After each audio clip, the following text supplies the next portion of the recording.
So we are back again, and I'm gonna show you this one. It's the main loop of the project. So I learned some new stuff. This is just FL Studio. I don't use it that much. I just used it for converting the project. So the original project is in here. It's this one. Oh, remember to drink some coffee. Yes, sir. So I was trying to like recreate my what's it called, my mastering chain, because it's like really long. So a peak catcher is just a limiter. The thing is, what I love about Ableton is that when you're using instruments or compressor, limiter, whatever, you can see the gain reduction directly in the device instead of seeing it down in the corner, up in the corner like in FL Studio. And you have a number displaying, like a number is changing in Ableton. So you can see my ceiling is set to like minus 3.5, and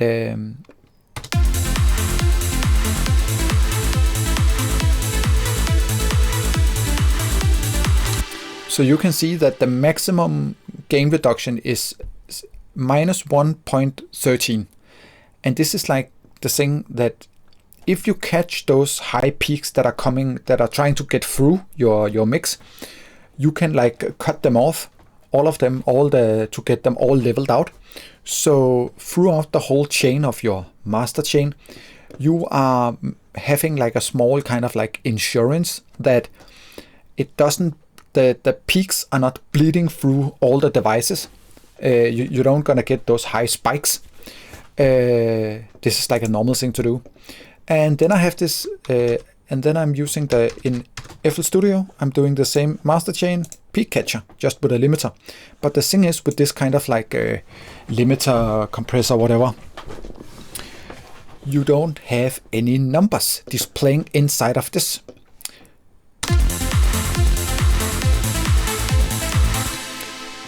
So I just paused the image, and what you can see is that you have this line and you have those small dips, and this is where it's like doing the reduction. So if we let it run for a little bit more while and see if we can find anything that is like more gain reduction.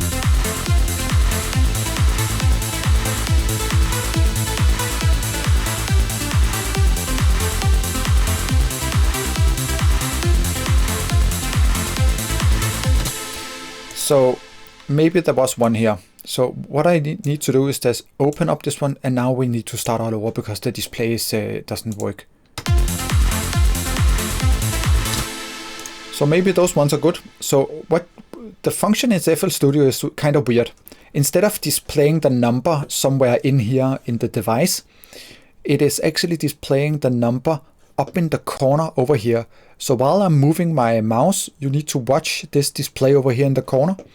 So I can see the highest peak is like minus 1.4 decibel.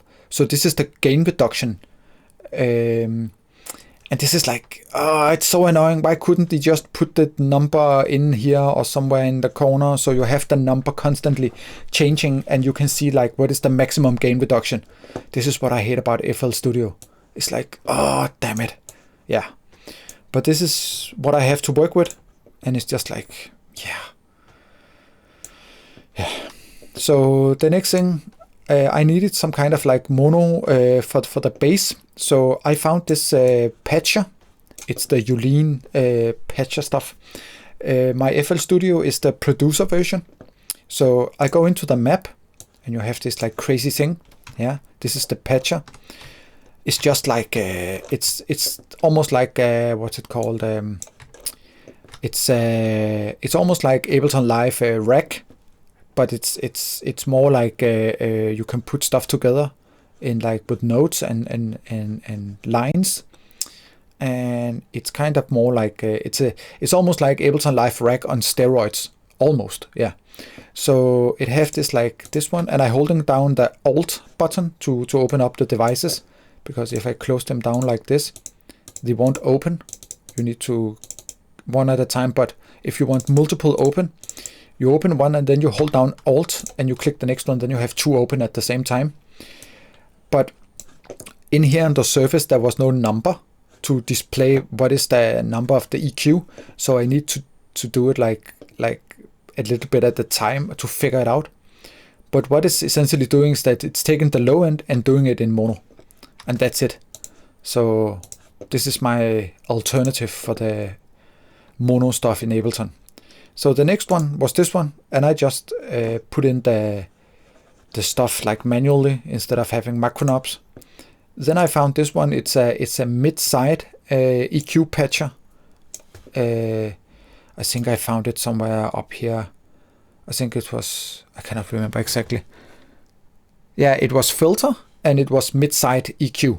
And what it's essentially doing is that you can cut off stuff. So it's cutting more off the side and a little bit off the bottom, and that's it on the mid. And it's the same function as this one over here, because in Ableton you have the EQ, but you have the mid-side built into the EQ, so you can choose the mode. But you don't have that in FL Studio. And what else do we have? We have some compression. This compressor, it's a VST plugin from this called Cocos. It's the company who made Reaper. So this is rear plugins, and it's rear comp, and it's a compressor.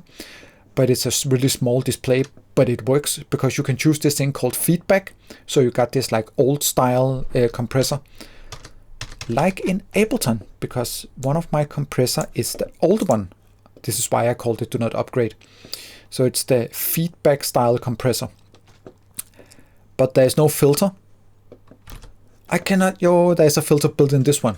So if you want this project to work, you need to download those rear plugins. I will put the link in the description, whatever.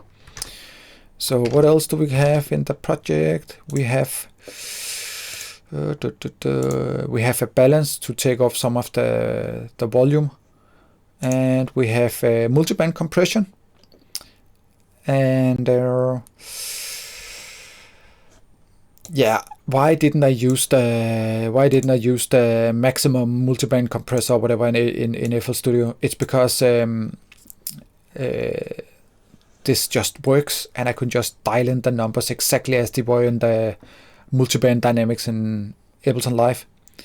And then there's a limiter just to squeeze out the track a little bit.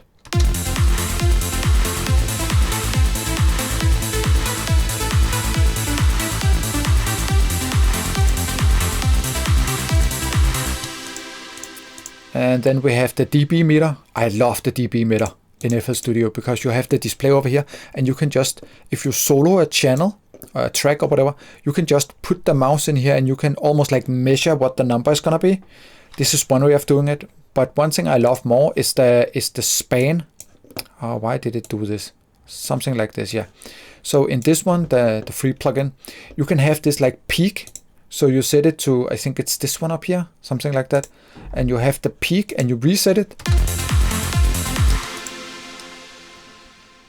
And when you solo some track or whatever, you can also just put the span plugin on any track. So you can click on this one and you drag this small save preset as, let's say, to the clap. So it's over here to the clap, and you click on it and you can just, it's disabled.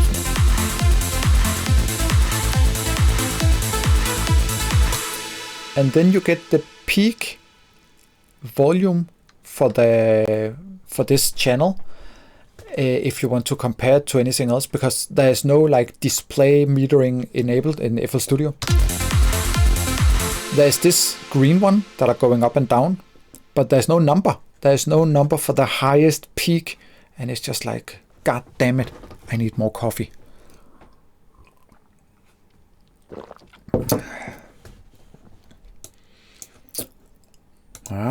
So what else? Mastering chain. Yeah, that's it. There's nothing more to it.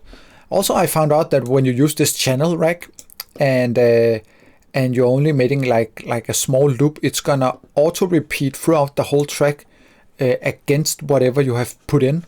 So this one it's just looping throughout the whole section. Yeah, I think it's cool. So this one just works. So I'm gonna save this one, and then I'm gonna export it again because I'm not sure how it's gonna work. Zip, and it's gonna be like number 1, like this. Save, thank you, and that's it. So goodbye. A little bit comparison. So the template is gonna be down in the description for like a Google Drive you can just download, and also a link to the Ableton Live template. But because there is a difference in the audio, of course, because the bassline on this project in here, the bassline is made with wavetable in Ableton Live. So I have 2 wavetables, one for mono and one for stereo, and the stereo one have 2 oscillators. But in flstudio I had to make the bassline with the silence one like manually, and I'm not that good at like designing my own stuff against other instruments, and also the engine behind the instrument will always be different, and the wave, sine waves or whatever, square wave and sawtooth, they will always be different. It doesn't matter how you build it. It's like, yeah, the engine will always be different, and there will always be like different characteristics in the sound or whatever. Yeah, so I try to do the same, so like a sawtooth and a square, and the same over here. Yeah, I try to do some part of the same. Yeah, because when you take off the retriggering, you're gonna get stereo field, and part A is mono for the sawtooth, and I think I took the mix beat down a little bit, so the stereo field is not that wide. Yeah, that's it. So good luck to all of you for this one. I don't need to save it because it's already been saved. That's it. Bye bye.